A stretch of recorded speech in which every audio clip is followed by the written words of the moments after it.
I'll call this meeting of the Plan Commission to order. If I could have a clerk call the roll, please. Ms. Bindum? Here. Mr. Fell? Here. Mr. Fitch? Here. Mr. Hopkins? Mr. Otto? Here. And Ms. Stake. That's 4 commissioners present. We do have a quorum. Are there any changes to the agenda? Now let's look at the minutes from July 24th, 2014, Plan Commission regular meeting. Are there any motions? I will move that we approve the minutes. Moved by Mr. Fell, seconded by Ms. Bindum. I do have one small change. There is on page 3, in the 4th paragraph, there's a quoted section beginning additions, bill be built.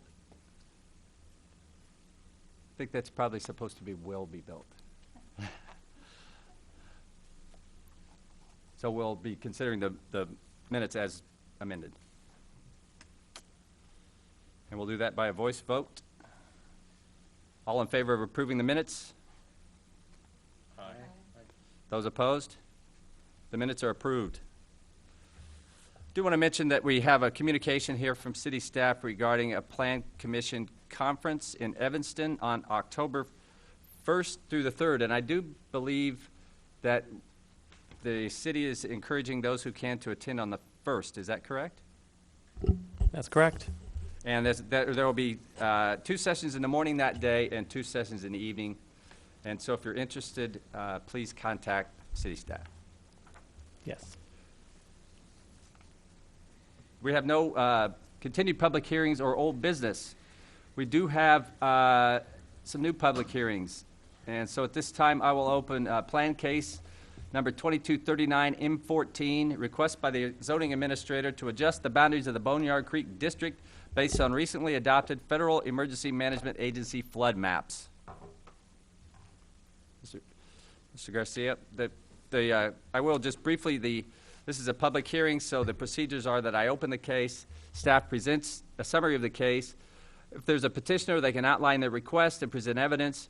Other proponents of the petition may be heard. Opponents with a material interest in the petition may ask questions of the petitioner through me, the Plan Commission Chair. Other people may be heard.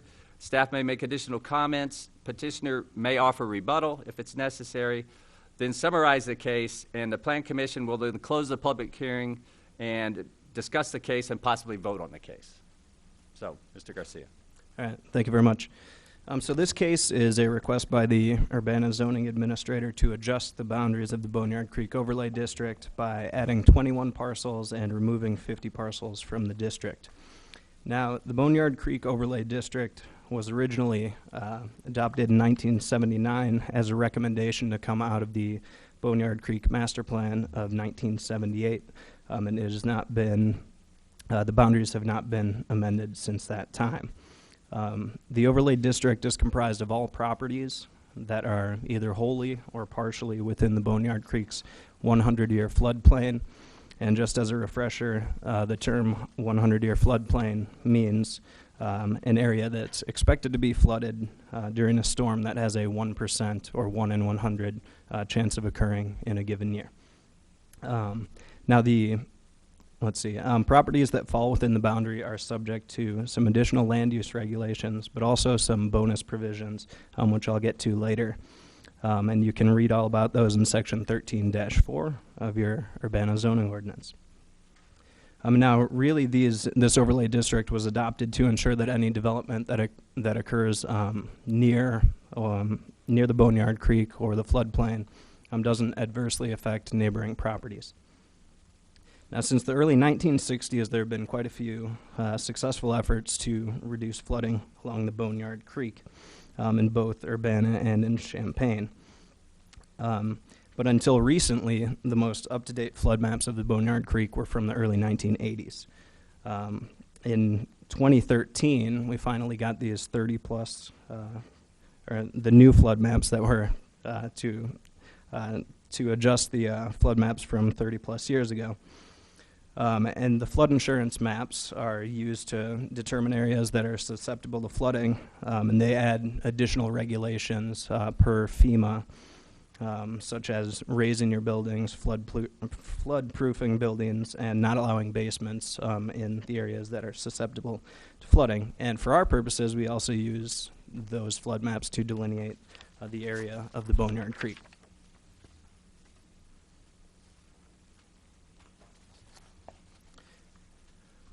Now, as I mentioned, there have been some efforts to address flooding around the Boneyard Creek. Some of the major things that have been done over the past 50-plus years were some engineering projects from the 1960s onward to protect the stream banks, to divert floodwaters, et cetera, also to reduce pollution. In 1978, there was a concerted effort between Urbana, Champaign, the University of Illinois, to create a Boneyard Creek Commission, and they came up with the aforementioned Boneyard Creek Master Plan of 1978, which, as I said, was shortly followed by the Boneyard Creek Overlay District in 1979. Most recently, in 2008, we came up with a second Boneyard Creek Master Plan, which is a little narrower in scope than the old plan, but sometimes narrower is better, and it focuses really on improving the downtown area of Urbana around the Boneyard Creek. And if you go out, you can see that work is currently being done, scheduled to be completed on the first major investments of that project, which goes from Griggs Street to Broadway. Now, development regulations in the Boneyard Creek District, as I mentioned, this is an overlay district, so that means it lays on top of the existing zoning district and has some additional regulations, as I said, to make sure that new development doesn't adversely affect neighboring properties. The major thing that you need to do is to get a creekway permit if you want to do any sort of construction, demolition, building near or in the floodplain around the Boneyard Creek District. These stipulations are set forth in Section 13-4D of the Urbana zoning ordinance. Creekway permits get reviewed by our zoning administrator, the city engineer, and the Boneyard Creek commissioner. And if they meet certain requirements of that section of the zoning ordinance, they can be administratively approved. If what's being asked for is a little in excess of what is allowed in that section of the ordinance, then you, the Plan Commission, will get cases referred to you. Now, in terms of bonus provisions, since there is this additional layer of regulation, we do offer bonus provisions to property owners in the area so that they can still develop their property to a good extent. The bonus provisions you can see in Appendix C actually created some visuals for our public outreach that show that try and explain a little better or a little easier than our zoning ordinance some of these bonus provisions. I won't really go through them all in depth, but the 6 are a development right transfer, so you can get certain rights transferred from adjacent properties to a property in the Boneyard Creek District, and also from 2 properties, if you own them, in the Boneyard Creek District between one another. The second provision is that you can have extra lot size when it comes to doing certain building and zoning calculations. You can have decreased or waived yard requirements, and that's in there so that we can get development to occur further away from the creek than might be allowable in the underlying zoning. You can increase the height of your building by 1 story up to 12 feet in the Boneyard Creek District. If the underlying zoning requires parking, Provision 5 says that you can provide that off-site within 600 feet of your property.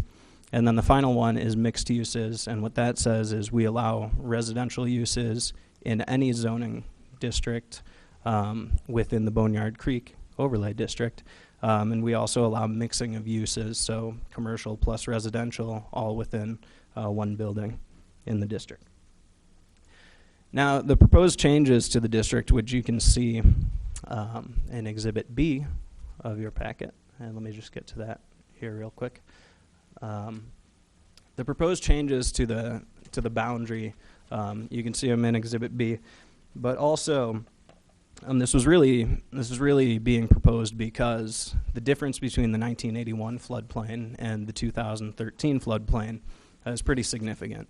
The actual floodplain itself in the city of Urbana decreased by about 50% as a result of all those good efforts that have been done over the years. And you can see Exhibit A shows the changes of the actual floodplain. So let me go up to that real quick.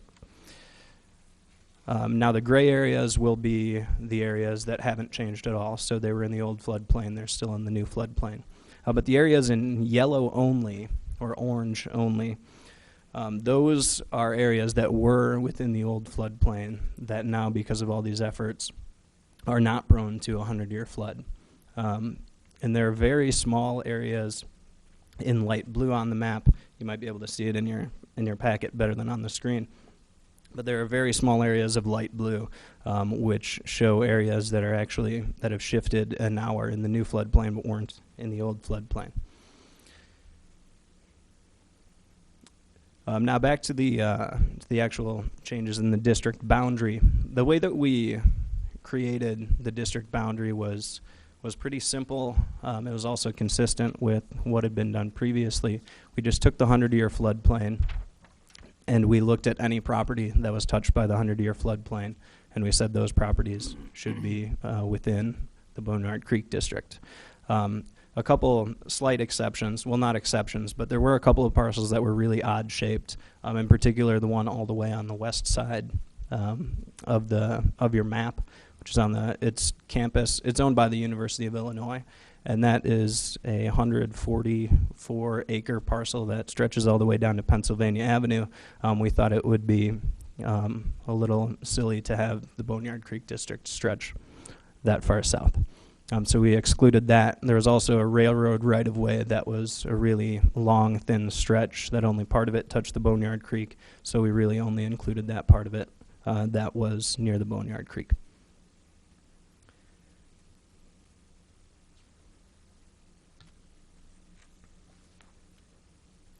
I will add that one of the major reasons that we're doing these revisions, aside from having our new flood maps and it being the right thing to do, is that this was set forth as a city council and mayor goal for the year 2014 to 2017, and altering these boundaries and addressing the Boneyard Creek District would meet at least 3 items within those council goals. One of them is an action which says to take advantage of the Boneyard project to attract new mixed-use development to vacant lots and underdeveloped areas.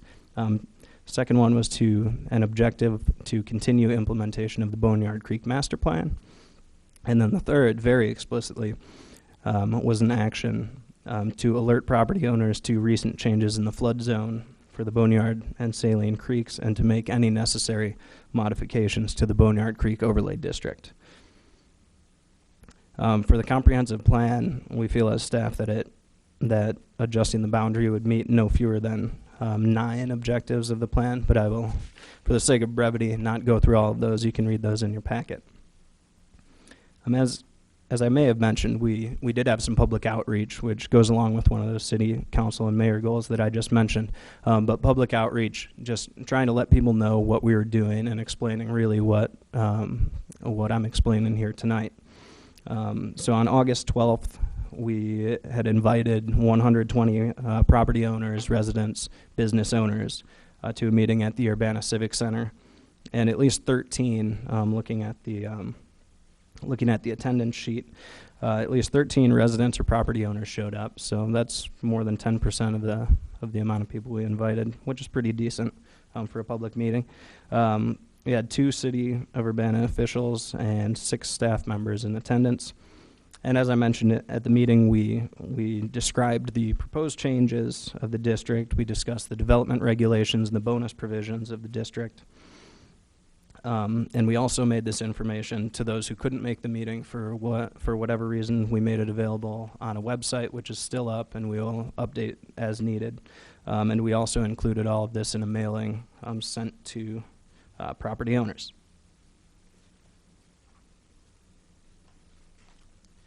Now, with respect to this case, you as the Plan Commission have the following options. You can forward this case to the City Council with a recommendation for approval as presented herein. You can forward this case to the City Council with recommendations for specific modified changes, or you can forward the case to the City Council with a recommendation to deny the proposed amendment. Staff recommends approval, or that you recommend approval to the City Council. And that concludes my presentation. I will take any questions if you have them. Thanks. Thank you, Mr. Garcia. Any questions for city staff? Mr. Otto?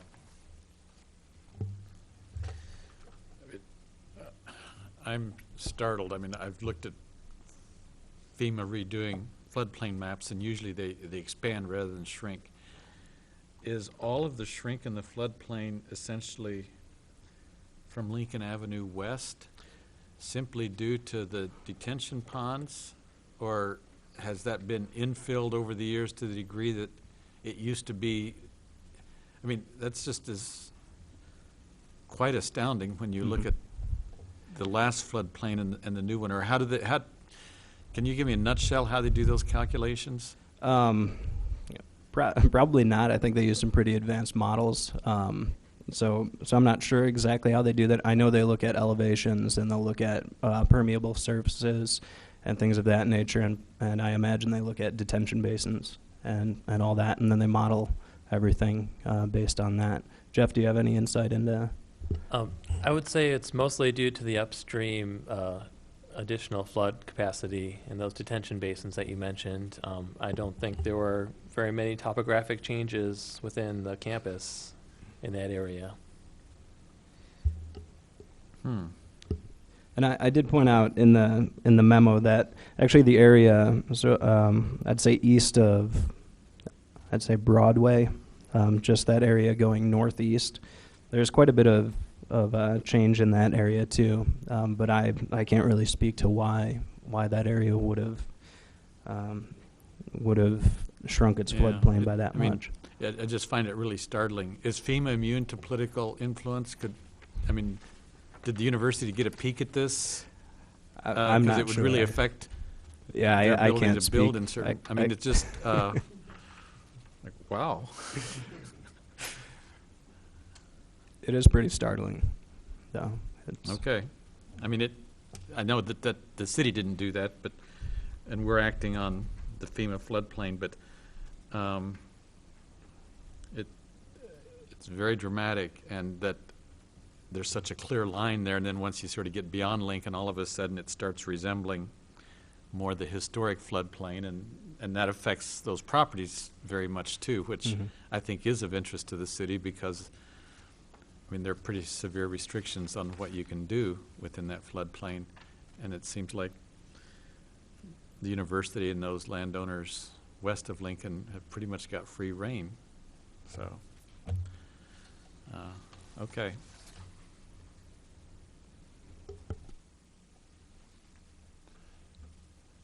And a related sort of question. I presume that this study was done prior to the Urbana side of the boneyard improvements through downtown and in that area. Is that going to have any impact? I'm not. Yeah, let's see if Jeff knows. Yes, you're correct. It was the FEMA maps were done prior to the work we did in downtown Urbana. So perhaps down the road, if FEMA redoes the maps, There may be an impact. there could be an impact, yes. Okay. Any other questions? Nope. Thank you. All right, thanks.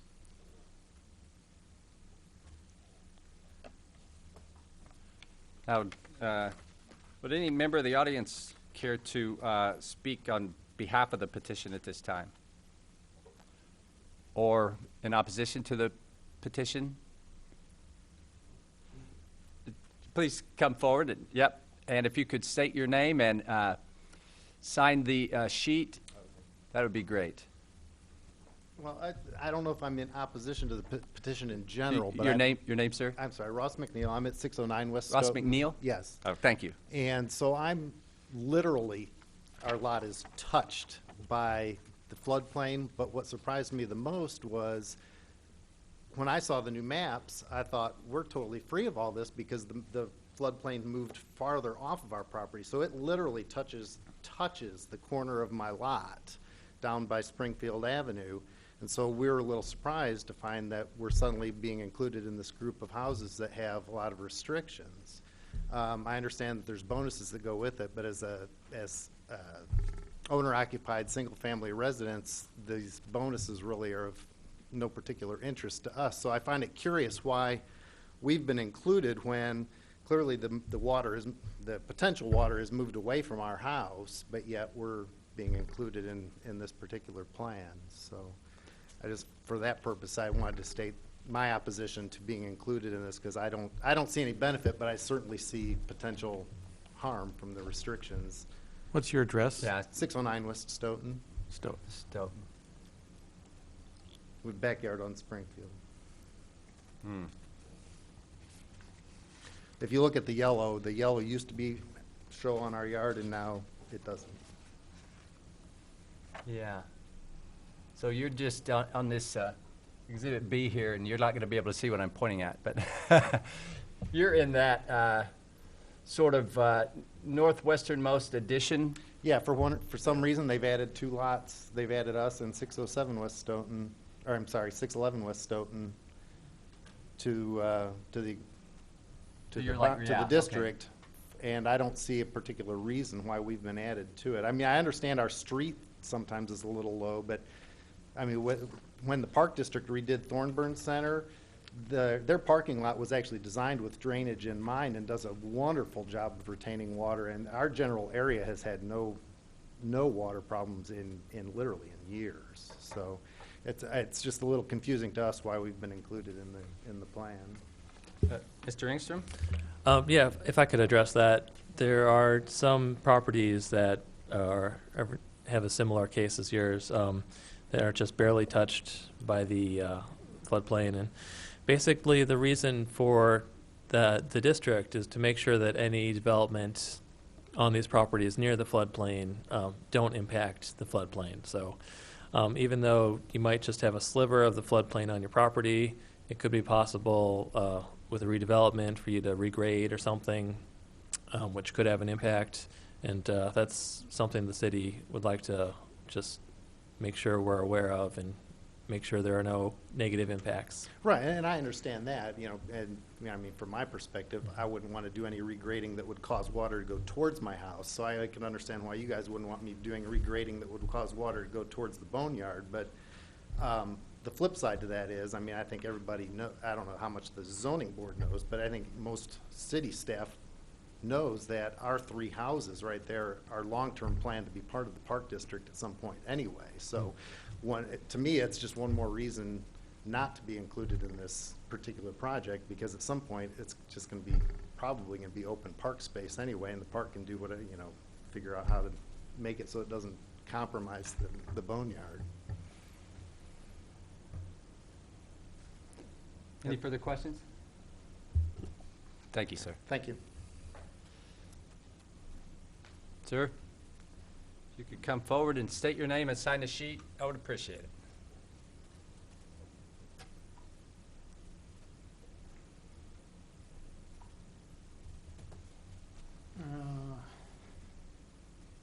My name's Mark Milges. I'm at 503 West Main Street. And I mean, we've lived where we lived for 25 years or so. And I'm curious as to why we're now in the floodplain or flood zone when we weren't before. Well, if I understand the presentation, that the FEMA has come in and said that due to changes in the area, either topographically or in terms of pavement or any kind of physical features, that there's increased flooding in this area that there wasn't before. Well, I haven't seen any flooding. That's good to note. And if you look at the map, I mean, it's just the back 10 feet of our lot that may be, quote, in the flood zone.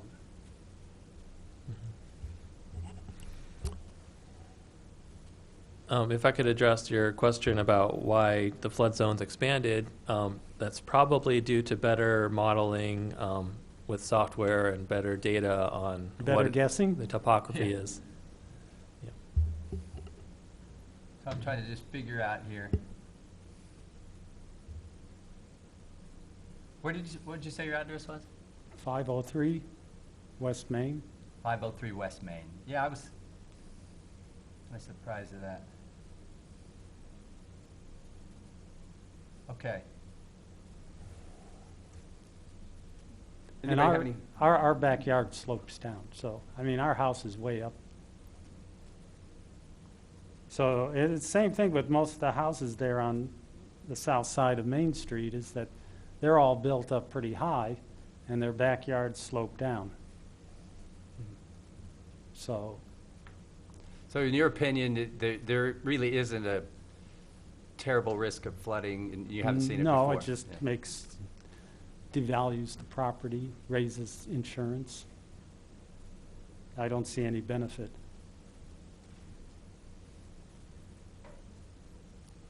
All right. Do you have anything else you'd like to add? No, Okay, sir. Thank you. Does anybody else care to address the Plan Commission in regard to this case?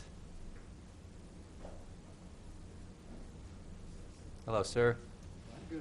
If you could just state your name and sign the sheet, and tell us what your address is. My name is Steve Cox. I live Okay. at 507 West Main Street.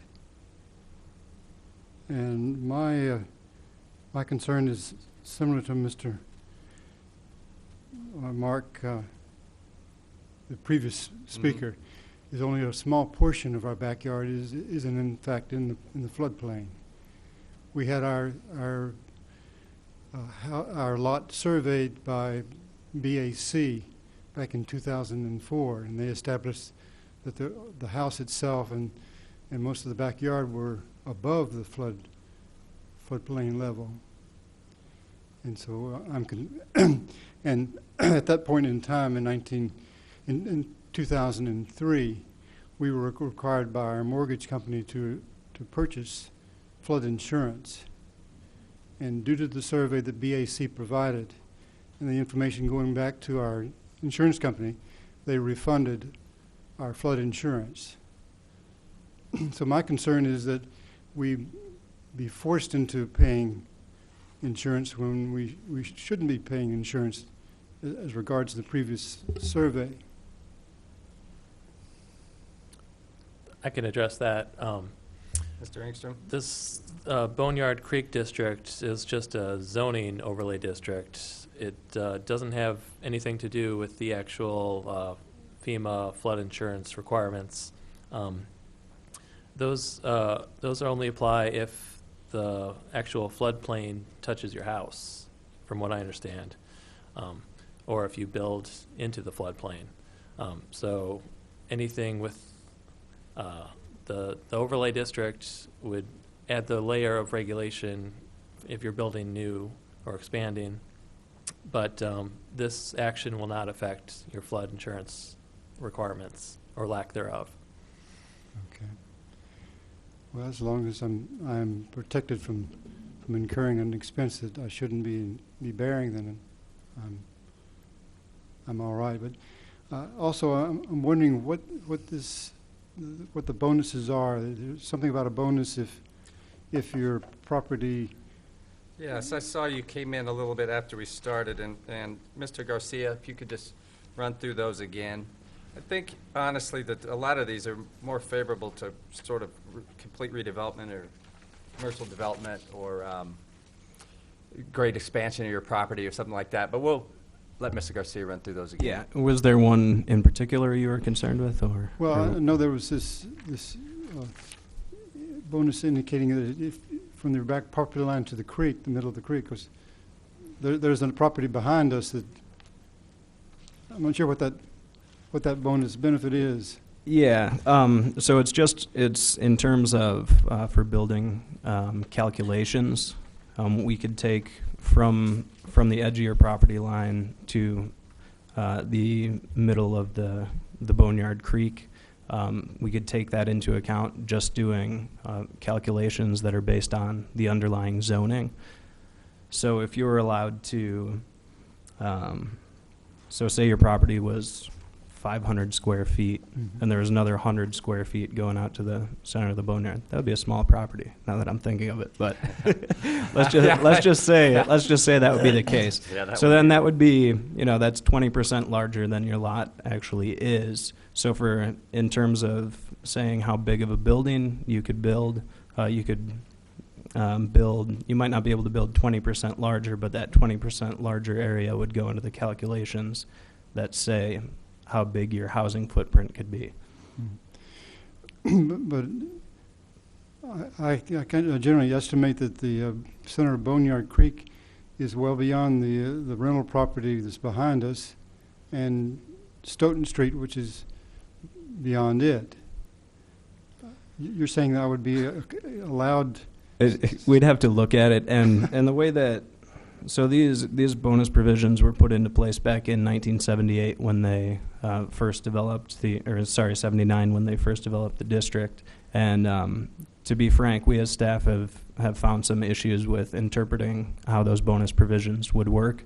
And I think internally we've been discussing how to make those clearer or to rework them to make them more usable.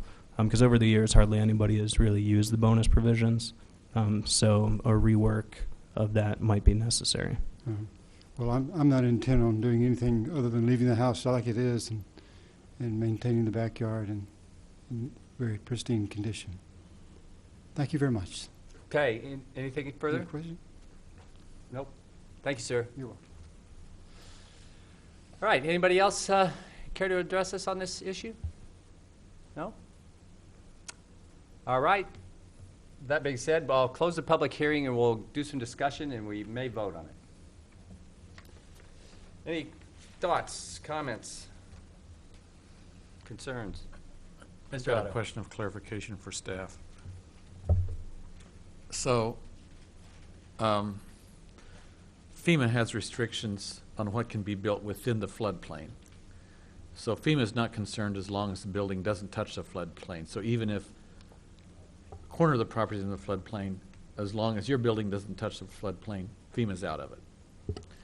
So then from the city's perspective, for these people who it just cuts across the corner of their property, you flag the whole property as within the Boneyard District so that if someone comes for a building permit, they examine that permit for what?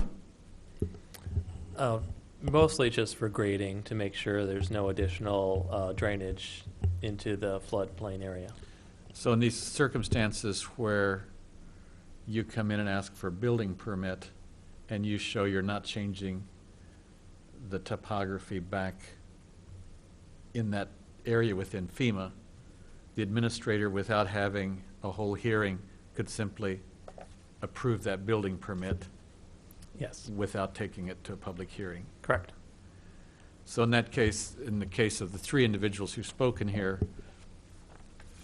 on their representation, since it's just the back of the lot and might be within the setback in any way, this could be an administrative procedure, but not really a cumbersome. That's right. Okay. Yep. Okay. Ms. Bynum. So, like he was saying, there wouldn't, if they wanted to do some building and upgrading, it would be sort of an administrative thing. But will it change the property value, as far as like if they wanted to put the house up for sale or something, and they see that it's on this floodplain, would that decrease the value of their home potentially? Probably not, unless the potential buyer was looking at using the whole lot and covering the whole lot to encompass the part that's in the floodplain. But in general, I would think not. And it could be pretty beneficial to these people who are just barely touched by the floodplain, because there are those bonus provisions. Does that answer your question? Yeah, so it's not, so if they were wanting to put their house up for sale or something of that nature, would they have to say, like, we are on the floodplain? Well, I mean, it would be, yeah, sure, published that they're in the district, and it could have an impact on the sale, depending on what the prospective buyer wants to do with it.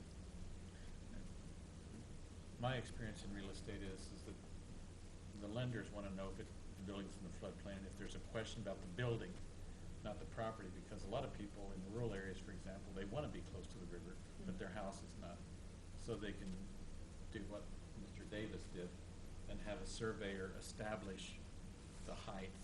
So the floodplain map is an estimate of the topography, but they actually have publications there that show what is the height. And so a surveyor can establish that your house is above that height, and then you don't have to have any sort of floodplain insurance. And once you've established that, you're not in the floodplain. So it's sort of two separate issues.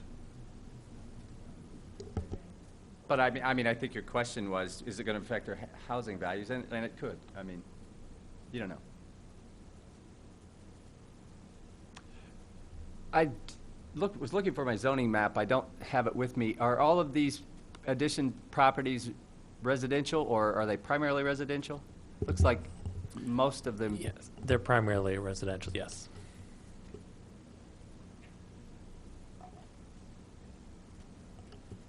And again, walking back and forth between it's kind of hard to walk back and forth between the floodplain map and the additions map and see which of these properties, in addition to the three people who spoke to us, are really just sort of tangential to the floodplain. And as Mr. Otto was noting, their structure probably may not be in the floodplain, may be not affected. I think I'd kind of like to have a little more information on that.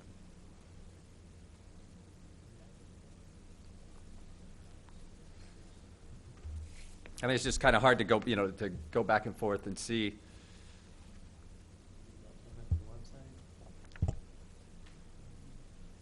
Yeah, I'll see if I have something that's on the website that shows that. I might have something downstairs, though.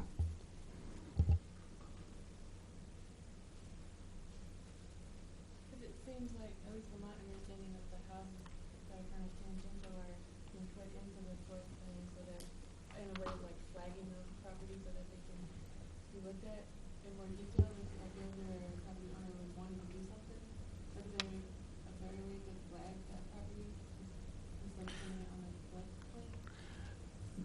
The floodplain, we have no control over. That's Right, federal. that's right. That's fixed. Yeah.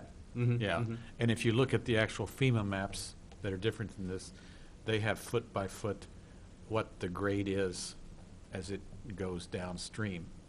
And so it's imprecise. And so an individual homeowner can do what Mr. Davis did and pay to have the grade established to see whether they're in or out. So all the city is doing is saying, which I think is basically sound, saying we've got this district here, and if part of a lot's in the district, there needs to be some sort of consultation, but it doesn't change the floodplain map itself. The only way you could do that is if you could establish that your whole lot is outside of it, and then appeal to FEMA to alter their maps, but they only print them every decade or so. But a certified survey on file at the courthouse could establish that you're not actually within the floodplain. And yet, being in the district would still trigger the development responsibilities, the restrictions, and the bonus provisions if you wanted to take advantage of them. Mr. Garcia? So, yeah, this was a map that's up on the public website. I had to zoom in quite a bit to see the area here, so I apologize for the really thick outlines of the two districts. But basically, anything that is red on this map is the old district. Mhm. Anything that's blue is new, and anything that's purple is both old and new, so that's unchanged. So the striped areas show the actual floodplain, and then the more solid areas, or these solid areas, are showing the district boundaries. And the light blue cross-hatching are new areas of the floodplain, correct? Correct.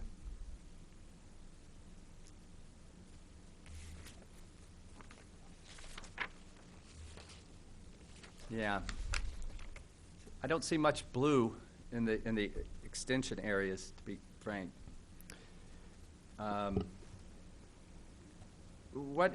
What's the gain to the city of bringing these properties under the protection of the Creekway? Really, as I mentioned before, it's just ensuring that any potential developments don't have a negative impact on the floodplain. Would it be possible to look at a provision that says we flag these as possible future Creekway extensions if there's a significant redevelopment? In other words, a major expansion of the footprint, a change in zoning, et cetera? That could be a possibility. Right now, the way this zoning map amendment is presented, I don't think we could do that tonight. That might be something that would require a text amendment to the zoning ordinance. Mm-hmm. But now the way that the Boneyard Creek District is administered is that if it's something that's really major, that's when the Plan Commission would have a public hearing on that. So something like a major rezoning and redevelopment project would come to you, but something like somebody wanting to build a little structure that's well out of the floodplain that would probably get administratively approved after just a short conversation with zoning administrator.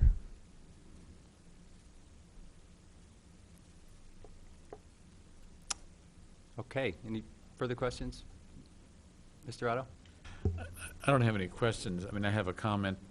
At some time past, we're not really invited to review the benefits or whether we ought to have the Creekway plan that's in place. And we're saying that because of the new FEMA map, there are a bunch of properties. The principle was, when they put it in, if a corner of the property is in the FEMA floodplain district, you're in the plan. Yeah, I understand that. And so it seems to me that taking all of those out that are no longer in the new FEMA plan makes sense. And what we're asking is the old principle that if the corner of the property is in the floodplain, should the property be listed? And I see that as fairly straightforward and not that onerous on these properties. It's not changing anything dramatically, and it's consistent with the way this was conceived of 30 years ago. Okay. Any other comments or thoughts?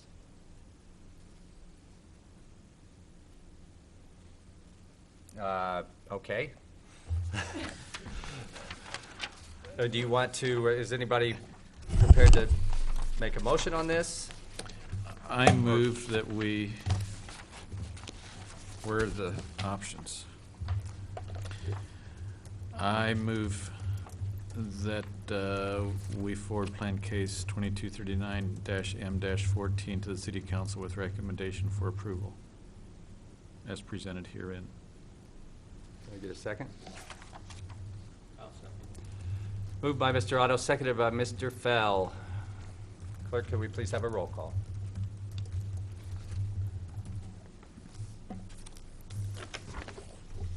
Mr. Fell? Yes. Mr. Fitch? No. Mr. Otto? Yes. And Ms. Bindum? Yes. Thank you. That motion passes. and it will go to the city council for final approval on, Got to do some math here. 15th? No. Yeah. The 15th, I believe, yes. The- So of September. so on September 15th. Yes. The council will hear this and take final action. So thank you for your testimony. That case is closed. We have two other planned cases that I'm going to open and apparently immediately continue to the next regular meeting at the request of the petitioner. And I'll read both of these, and I'll do them one at a time, actually. Plan case number 2240 SU14, a request by Henson Disposal for a special use permit to establish a construction and demolition debris recycling center at 910 West Saline Court in the IN2 Heavy Industrial Zoning District. That case is open and will be continued to the next regular meeting of the Plan Commission.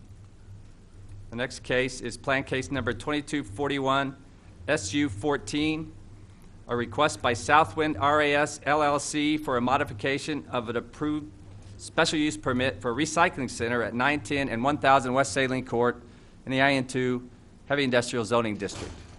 That case is also continued to the next regular meeting of the Plan Commission. Just a little explanation. These two cases are interrelated, so they would like to be heard together. And the petitioner, the owner of Henson Disposal, had a conflicting public hearing scheduled for tonight for his existing property over in McLean County. So he couldn't be here, and that's why they were asked to move the cases forward to September 18th. September 18th. Okay, great. So that concludes our public hearings for tonight. We don't have any new business. Audience participation. Would anybody care to address the Plan Commission for 5 minutes on a topic of your choice that's relevant to the Plan Commission?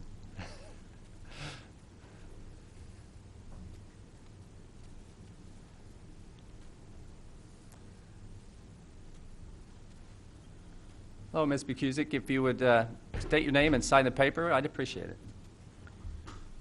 I wonder if there's somewhere on the laptop, it's 817, not to a second, but, Carol McCusick, 1907 North Cunningham Avenue. Let's see,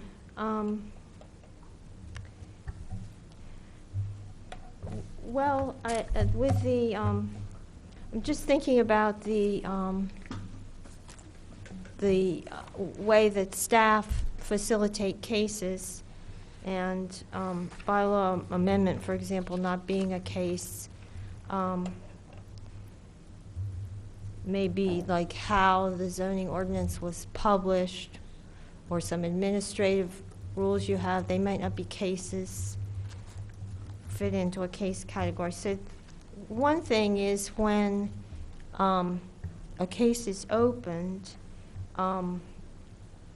maybe, you know, once it's open, once it's like set up, then the person can come to staff and switch the materials and also get help with the materials.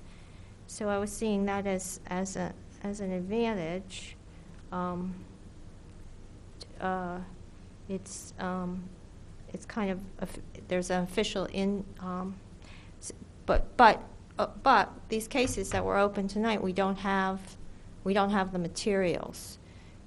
You would think one of the advantages of opening them when you start to have the materials to study.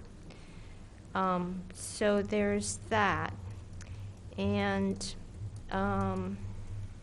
okay, well, this might be kind of general, but I do think that sentence that says that by a unanimous vote, the commission can add something to the agenda, maybe has the same upshot as, let's say you had a provision for electronic meetings, because that went along with the what the Illinois Open Meetings Act allows for electronic meetings. Because that would be saying that people who aren't exactly here can be instance, in with the quorum that is here electronically. So let's say that somebody at their house has something to, like a motion that's written up. How are they going to give it to the secretary, or is there a way for that? And so if there could be a way for that, then there could be a way for, the public to see copy of that, that you have it, either, things that it would work for things that are clamoring to get on the agenda, for example, I think, maybe, possibly. Okay, would you say that a hearing had not been made a good decision if all of the materials that were supposed to be part of the testimony were not allowed in under Rule 17 under determinations, like that it says that you should give your material at the beginning of the hearing, and you can still give anything more up until the end of the hearing. The way I read, well, let's say, okay, does a determination become null and void if that somehow or other wasn't respected? And there was actually an instance of that I can think of. So I would say that I can't think of an instance where we wouldn't take evidence. However, if we refuse to take evidence from somebody who was a petitioner or an opponent, we would open up the city to litigation, frankly. So I think you're right in your conclusion that it would seriously damage any decision that came out of here. that's not good. No, that's why we would take it. One of the reasons, and we want to make the best decisions we can. So. Okay, one thing that happens right now, and I would think it would be a problem for the records, because if, like, there's I guess the evidence should be sorted into the respective hearings, which, I mean, I'm going two ways on it because, okay, I think things are too shut out that aren't related to cases, and then I want the case materials to be related to the case, but because I figure if you were putting things away that are on paper in the files, they have to be in one file or another, and like a sign-in that gets people from different hearings, you have to, I guess you have to photocopy it for the different hearings, but like materials.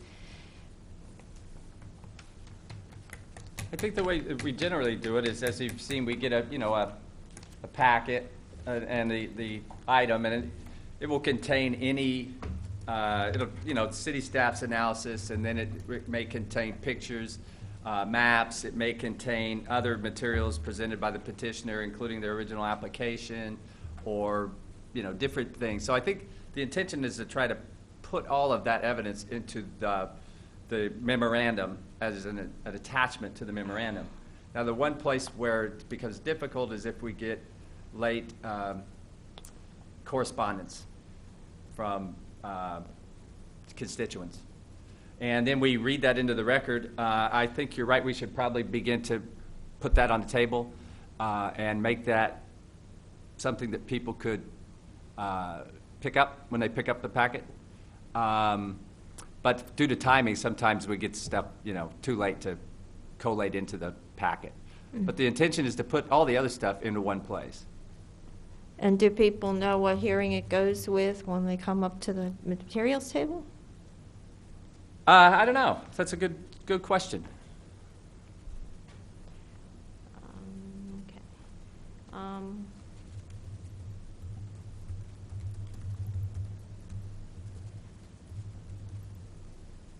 I'm going to have to ask you to go ahead and start wrapping it up now, Ms. McKusey. All right. I guess I started to say in the in one meeting that I thought that that it meant that you had to have 3 people, like half of a majority to in the Open Meetings Act. So I decided since then that I don't think that anymore, and that I actually don't even think that you should have those meetings where just 1 or 2 people open cases, because even though this is not a commission that makes binding recommendations, any commission has to make decisions, and any meeting that any commission that has to make this of Urbana, for example, boards and commissions has to make decisions like approving their schedule of meetings or deciding to adjourn or something. You know, they all have to have a quorum to do that. So, what?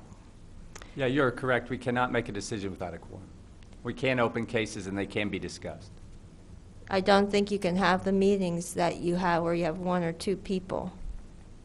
I think you have to have a meeting. You have to be able to make decisions. You can't get away without making decisions and have a meeting. That's why. Well, thank you. All right, thank you. All right, do we have any staff communications? Just a couple of quick updates. Plan case 2235 SU14, the Kingdom Hall Church special use permit for their expansion was approved by City Council. Likewise, Plan case 2234-T-14, the text amendment to allow for provisions for medical cannabis dispensaries and cultivation centers was also approved as recommended by the Plan Commission. Those were both on August 4th. And the chair has already mentioned the American Planning Association Illinois conference in Evanston. We encourage you to attend if you are able, and if you need arrangements for paying for that, we can cover that for commission members. Do you know, in regard to the medical cannabis, do we have any area businesses that have applied for either cultivation center or dispensary? We have multiple parties that are going to apply for dispensaries, and not sure about cultivation centers. Do you know, Kevin? As far as I know, with respect to cultivation centers, there is one group that's interested. I think they were having some trouble locating a site and getting that site. So as far as I know, they're still interested, but site is unknown. Yeah, okay, Yeah. great. Just an FYI. Anything else? No, sir. All right, we don't have any study session tonight, so we are adjourned. Thank you.